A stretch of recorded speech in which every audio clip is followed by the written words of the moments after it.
Welcome to Skills Grid, where skills turn into opportunities.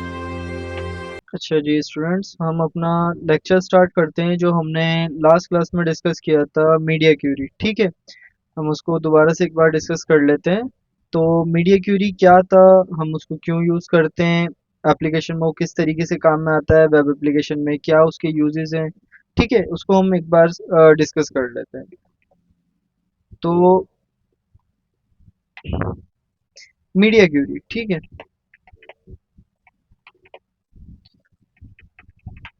It is use for responsiveness. अगर हम अपनी website को responsive बनाना चाह रहे हैं, इसमें रिस्पॉन्सिवनेस ऐड करना चाह रहे हैं, तो हम किसका यूज़ करते हैं, हम यूज़ करते हैं मीडिया क्यूरी का।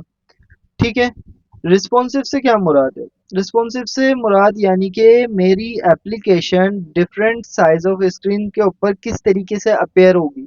ठीक है, अगर मैं डेस्कटॉप के ऊपर ओपन कर रहा हूँ तो मेरी वेबसाइट का लेआउट क्या होने वाला है, यूज़र को किस तरीके से वो अपेयर होगी।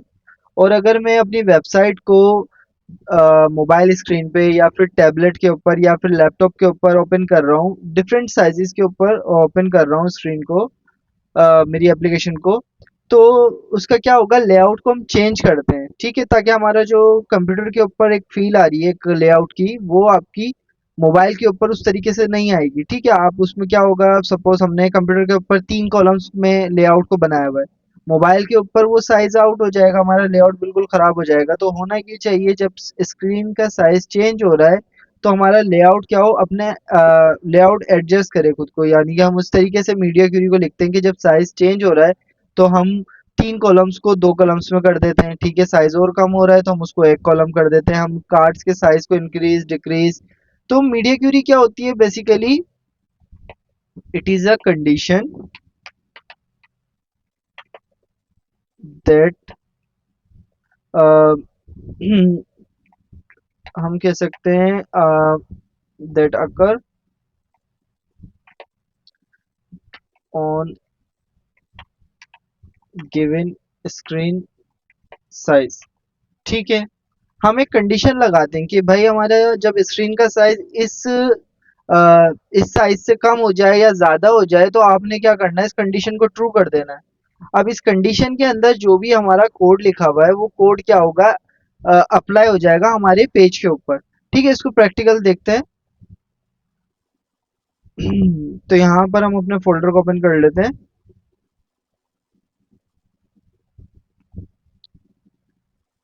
इसको वीएस कोड में ओपन कर लेंगे।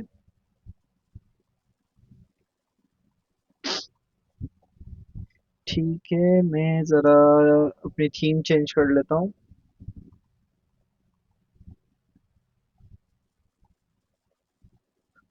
जी, बेहतर है। तो यहाँ पे मैं एक फ़ाइल क्रिएट करूँगा जिसका नाम मैं रख देता हूँ index.html। ठीक है, और इसके अंदर मैं बॉडी टैग के अंदर एक कंटेनर, या कंटेनर से भी पहले हम सिंपल इसके अंदर एक h2 टैग लेते हैं, जिसके अंदर लॉरेम मैंने कुछ वर्ड्स लिख दिए, एक पैराग्राफ, और मैं इसको रन कर लेता हूँ। तो यहाँ पर हमें एक नॉर्मल सा पेज जिसके ऊपर कुछ H2 के अंदर एक हेडिंग में टेक्स्ट लिखा हुआ है। ठीक है, ये हमें यहाँ पे शो हो रहा है। अब मुझे क्या करना है, मैं अगर इस बॉडी टैग का बैकग्राउंड कलर चेंज कर देता हूँ, तो मैं बॉडी टैग को यहाँ पर पहले हम स्टाइल टैग, ठीक है, देन बॉडी को टारगेट करेंगे। बॉडी में मैं कह देता हूँ बैकग्राउंड कलर जो है वो क्या होना चाहिए, वो हम लिख देते हैं येलो ग्रे। तो हमारा बॉडी का जो है बैकग्राउंड कलर वो चेंज हो गया है, बॉडी टैग में हमने कलर को चेंज कर दिया। अब मैं चाह रहा हूँ कि जब मेरी स्क्रीन का साइज कम हो, ठीक है, मैं F12 प्रेस करता हूँ, ये हमारा इंस्पेक्ट ओपन हो गया, और हम इस वाले पे क्लिक कर लेते हैं।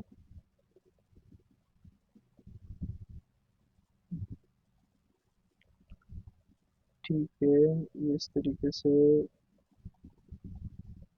जी। तो ये मैंने इसको, हम क्या कर रहे हैं, साइज को कम ज़्यादा इसको हम यहाँ से एडजस्ट कर रहे हैं। तो जब मैं ये वाला काम करूँ तो एक पर्टिकुलर साइज, जैसे कि अगर मैं यहाँ पर हवर करता हूँ, इसको वापस से इस तरीके से कर लेते हैं। ठीक है। तो हमारे पास यहाँ पर क्या आ रहा है, लार्ज।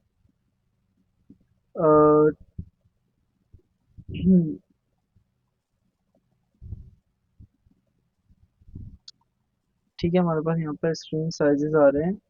ये टैबलेट का हो गया।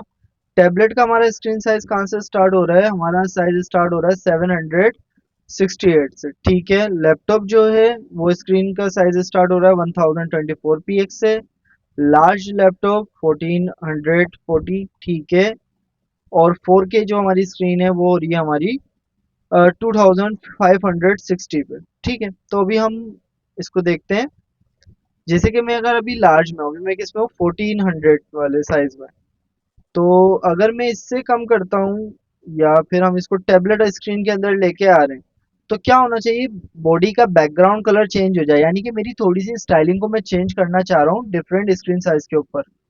तो हम इसको किस तरीके से अप्लाई कर सकते हैं, तो यहाँ पर मैं लिखूंगा मीडिया। ठीक है, हम मीडिया को एट द रेट के साथ लिखते हैं, जैसे हम की फ्रेम को लिखते हैं। और मीडिया के अंदर हम क्या बताते हैं, हम स्क्रीन का साइज बताते हैं, यानी कि कंडीशन बता देते हैं कि भाई इस कंडीशन से जब आपकी स्क्रीन साइज को क्रॉस कर जाए, ये कंडीशन ट्रू हो जाए, तब आपने क्या करना है, इसके अंदर जो CSS लिखी हुई है उसको एक्टिव कर देना है, उसको अप्लाई कर देना है पेज के ऊपर। तो मैक्स विड्थ। ठीक है, हमारे टैबलेट जो है स्क्रीन साइज वो स्टार्ट हो रहा था 768 पिक्सल्स। ठीक है। उसके बाद हमें क्या करना है, यहाँ पे अगेन बॉडी टैग को दोबारा से टारगेट करना है। ये वाला जो है आपका डिफॉल्ट CSS अप्लाई होगी। और ये वाली कब अप्लाई होगी, जब आपकी स्क्रीन साइज इस विड्थ के अंदर आ जाती है। ठीक है। तो यहाँ पे मैं कह लेता हूँ बैकग्राउंड कलर 10। अभी हमारा स्क्रीन कलर कुछ भी चेंज नहीं हुआ, देखें।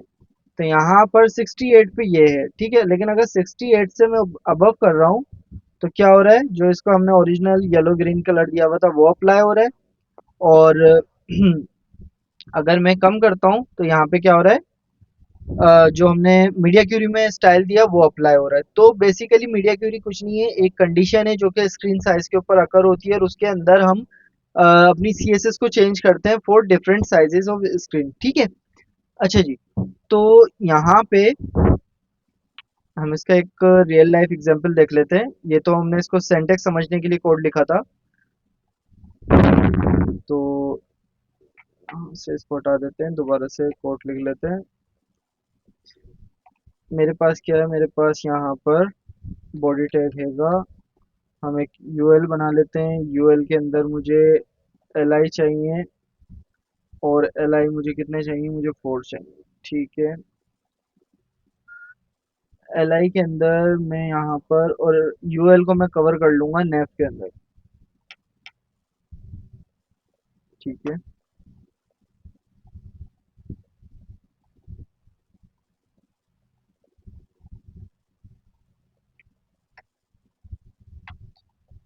तो यहाँ पर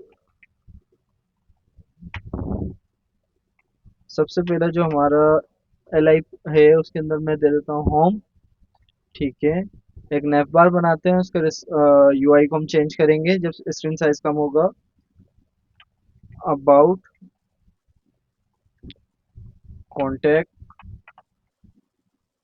ठीक है। Then service. तो इसको स्टाइल कर लेते हैं। सबसे पहले मैं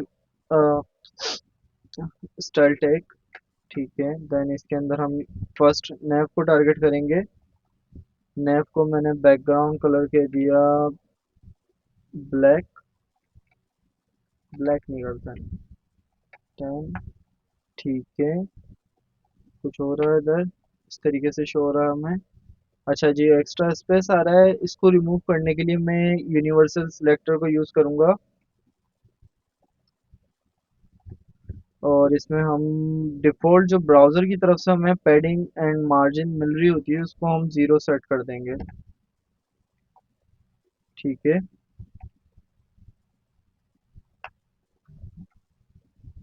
अच्छा, उसके बाद यहाँ पर यूएल के अंदर आते हैं।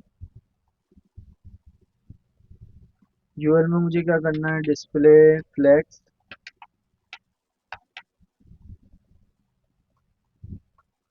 और इसको हम गैप दे देते हैं, या जस्टिफाइड कंटेंट सेंटर, इसको हम अराउंड। ठीक है, थोड़ी सी पैडिंग दे देते हैं ताकि हमारा नैप के अंदर स्पेसिंग आ जाए, तो मैंने कह दिया 20 px।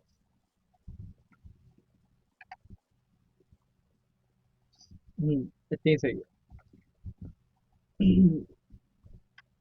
उसके अलावा एल आई, एल आई को हम कर देंगे लिस्ट स्टाइल नन। दूसरा ए टेक जो है टैक्स डेकोरेशन नन। ठीक है, कलर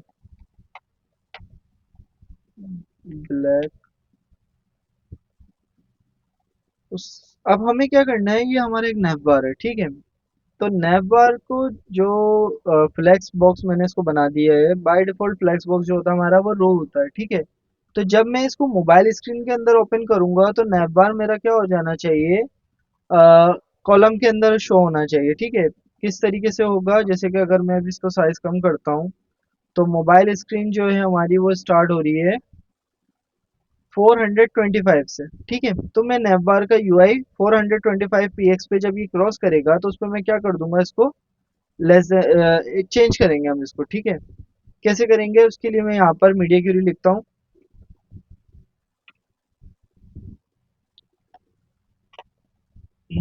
तो ये काम कब होना चाहिए, जब तक हमारी स्क्रीन का साइज क्या रहे, मैक्स, ठीक है। मैक्स विड्थ 425 px, ठीक है। अगर 426 px तक होगा तो हमारा नैप बार ऐसे रहेगा, लेकिन जब इससे लेस हो जाएगा या इसके इक्वल हो जाएगा तो क्या होगा, इस मीडिया क्यूरी में जो स्टाइल लिखी हुई है वो भी अप्लाई हो जाएगी आपके इस पेज के ऊपर। देखें किस तरीके से होगा। तो यहाँ पर हमने डिस्प्ले फ्लेक्स इसको बनाया यूएल को, यूएल को अगेन टारगेट करते हैं। इसमें मैं कह दूंगा डिस्प्ले फ्लेक्स डायरेक्शन हमें इसकी चेंज करनी है, जो कि बाय डिफॉल्ट होती है रो, तो मैं इसको कर दूंगा कॉलम। कोई यहाँ पर इफेक्ट नहीं आया। अच्छा जी, तो यहाँ पर मैं इसको साइज कम करता हूँ। ये इस तरीके से हो गया, ठीक है। अब मुझे इसको सेंटर में भी लेके आना है, मोबाइल के अंदर नैप बार इस तरीके से ओपन होता है। तो यहाँ पे मैं कह दूंगा अलाइन आइटम सेंटर, ठीक है। तो ये जब मैं इसको मोबाइल के अंदर ओपन करूंगा ये मुझे इस तरीके से दिखेगा, और मोबाइल से बड़ी स्क्रीन के अंदर अगर मैं इसको ओपन कर रहा हूँ तो मेरी यूआई कुछ इस तरीके की होने वाली है, ठीक है, इस तरह होने वाली है। अब हमें क्या करना है, तो ये हमारा एक एग्जाम्पल हो गया। दूसरा, इसमें हम एक और एग्जाम्पल देख लेते हैं, वो क्या होने वाला है। उसके लिए मैं यहाँ पर एक और बना लेता हूँ, card.html, ठीक है। अच्छा जी, अच्छा, जैसे हम यहाँ पर मैक्स विड्थ लगा रहे हैं, और इसमें एक और मैं यहाँ पर सवाल आपके जहन में होना चाहिए स्टूडेंट्स, कि क्या हम जब मीडिया क्वेरी की स्टाइलिंग को, जैसे कि इसमें एक विड्थ दी गई है 425, इससे हम नीचे आ जाते हैं, लेस आ जाते हैं, तो क्या ये वाली स्टाइलिंग हट जाएगी, सिर्फ यही वाली स्टाइलिंग लगेगी? नहीं, ऐसा नहीं होगा। आपकी ये वाली स्टाइलिंग भी रहेगी, लेकिन अगर सेम अब ऊपर भी कहीं पे ऐसी स्टाइलिंग लगी हुई है, यानी कि जैसे हमने पहले वाले एग्जांपल के अंदर बॉडी का colour by default yellow green रखा था, ठीक है। फिर सेम ही हमने वही प्रॉपर्टी यूज करी थी मीडिया क्यूरी में। अगर मीडिया क्यूरी के अंदर सेम प्रॉपर्टी यूज हुई है तो वो ऊपर वाली स्टाइलिंग को क्या कर देगी, ओवरराइड कर देगी जब स्क्रीन साइज चेंज होगा। बाकी कोई दूसरी स्टाइलिंग को वो चेंज नहीं करेगी। जैसे कि मीडिया क्यूरी को अगर मैं, जैसे मैंने इस वाली स्क्रीन के ऊपर सेट किया हुआ है, अब वो साइज कम हो रहा है, वो इस स्क्रीन के ऊपर आ गई, तो फ्लेक्स डायरेक्शन जो बाय डिफॉल्ट रो थी उसने इसको कॉलम कर दिया, लेकिन बाकी और किसी चीज को उसने चेंज नहीं करा। जैसे कि कहीं पर उसने मेरे टेक्स्ट कलर को चेंज कर दिया हो, नहीं ऐसा नहीं होगा। जो स्टाइलिंग आपकी लिखी हुई है वो उस पे अप्लाई होगी, जस्ट सेम स्टाइलिंग जो आप मीडिया क्यूरी में लिख रहे हैं और वही आपने ऊपर उसको जो सिलेक्टर में लिखी हुई है, अगर वो आप मीडिया क्यूरी में लिख रहे हैं तो मीडिया क्यूरी उसको ओवरराइट कर देगी, ठीक है। जैसे पहले इसने कलर को ओवरराइट करा था, बैकग्राउंड कलर पहले कुछ और था बाद में कुछ और हो जाता, दोनों सेम प्रॉपर्टीज थी, तो वो उनको ओवरराइट कर रहा था, ठीक है। अच्छा जी, एक और एग्जांपल इसकी हम देख लेते हैं। तो यहाँ पर मैं एक कंटेनर कंटेनर के अंदर मैं यहाँ पे एक बॉक्स बनाऊंगा। बॉक्स के अंदर मुझे जो कंटेंट चाहिए वो लिखा हुआ होना चाहिए बॉक्स, ठीक है। और बॉक्स मुझे कितने चाहिए, मुझे बॉक्स चाहिए 6, ठीक है। तो 1 2 3 4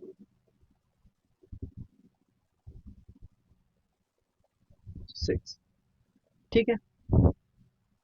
और इसको हम दूसरी स्क्रीन में ओपन कर लेते हैं, इसी में ही हम index.html के ऊपर हैं, दूसरी फाइल है हमारी सेम फोल्डर के अंदर cart.html, ठीक है।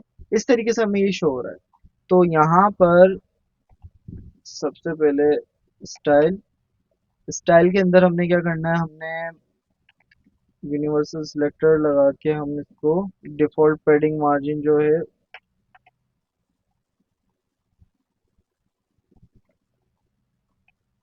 उसको 0 सेट कर लेते हैं, ठीक है। देन मैं कंटेनर को टारगेट करूंगा। तो कंटेनर में मुझे क्या चाहिए, मुझे हाइट चाहिए 500, विड्थ इस कंटेनर की मुझे चाहिए 600, बॉर्डर मैं इसको दे दूंगा 2px सॉलिड ब्लैक ही दे देते हैं। अच्छा जी, उसके अलावा मुझे इसको सेंट्रल में सेंटर करना है। तो हम कंटेनर के पेरेंट को टारगेट करेंगे, ठीक है। कंटेनर का पेरेंट यहाँ पर कौन बन रहा है, बॉडी। तो हम बॉडी टैग को टारगेट करेंगे इसको सेंटर करने के लिए, क्योंकि मैं डिस्प्ले फ्लेक्स यूज करूंगा यहाँ पे। डिस्प्ले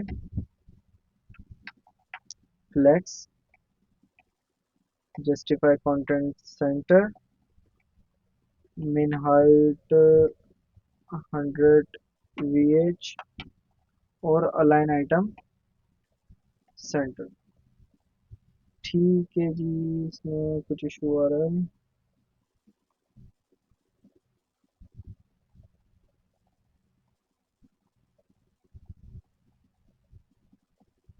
कंटेनर हमारे पास इस तरीके से है, हम इसको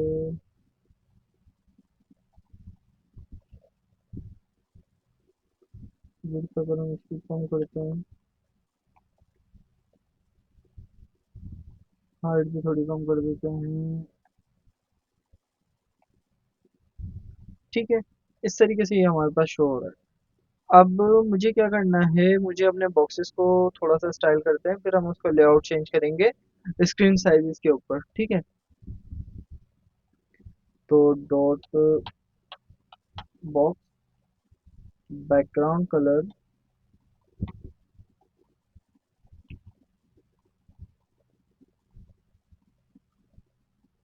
हम इसको टिल दे देंगे। अच्छा जी, उसके बाद मुझे इसमें सबके दरमियान क्या चाहिए, गैप चाहिए। तो गैप मैंने इसको कहा 5 px, कुछ नहीं हुआ क्योंकि इसका पेरेंट जो है उसके अंदर हमने डिस्प्ले प्रॉपर्टी सेट नहीं करी है। तो मैं यहाँ पर इसको बना दूंगा डिस्प्ले ग्रिड, ठीक है। अच्छा जी, तो गैप इसको काम नहीं कर रहा, गैप को ऊपर ले आते हैं, ये गैप आ गया। अब उसके बाद मुझे कितने कॉलम्स चाहिए, एक रो के अंदर मुझे 3 कॉलम्स चाहिए। तो मैं यहाँ पर सेट करूँगा ग्रिड टेम्पलेट कॉलम्स रिपीट 3, और तीनों कॉलम का जो यूनिट होना चाहिए वो 1FR होना चाहिए, ठीक है। तो ये मेरे यहाँ पर बॉक्सेस बन गए। अब मुझे इसके बाद क्या करना है, तो मैं जब भी स्क्रीन का साइज चेंज करूंगा मुझे लेआउट को चेंज करना है, ठीक है। तो ये हमारे बॉक्सेस हो गए। इसके अलावा इसमें और कोई चीज़ अभी स्टाइल करने की ज़रूरत नहीं है। मीडिया क्यूरी बनाते हैं। तो @ मीडिया क्यूरी में हम देते हैं मैक्स विड्थ। अगर ये वाली हमारी एप्लीकेशन टैबलेट के ऊपर ओपन हो रही है जिसकी स्क्रीन साइज है 768 px, ठीक है, तो इसका लेआउट कुछ इस तरह होना चाहिए। Dot container,